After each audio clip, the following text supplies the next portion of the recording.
Si Nanay Hilda, nung 5 years old ako, tinuruan niya akong umawit dahil hangad niya na umawit ang isa sa kanyang 5 mga anak. Pero ako lang po ang nagkulit na nagpatuloy sa pag-awit. And then tumuloy-tuloy from there, I joined mga church choirs, school choir, show choirs, nagko-compete. And then I started joining singing contests, amateur singing contests. And eventually I became a part of the Papuri Singers. And then I became a member of the company, the Philippines Premier Vocal Group. Simple lang talaga, greener pasture. Hi there, this is where I'll be performing tomorrow, the Stardust Theater of MCL Spirit. See you there!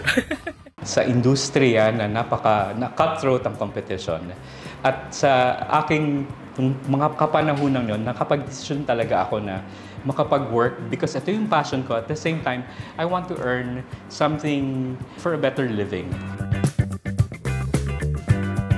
Iba ang audience ng mga dayuhan, ng mga banyaga.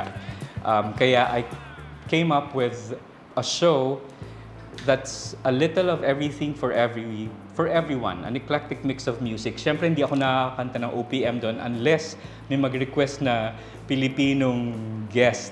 It's also like anywhere in the world. Lagi may competition, may it be at in the mainstream industry or international cruise entertainment industry. I am competing not only against a co-singer or another male singer or a female singer. I'm competing against other acts. May jugglers, may magicians, may contortionists, may international dance sport winners.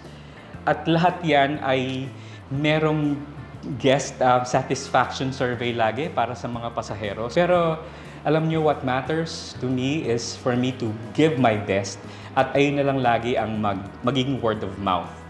Hindi yung tignan nila ako dahil sa aking balat at ipakita ko kung gaano kagaling ang Filipino artist, kung gaano tayo ka-world class.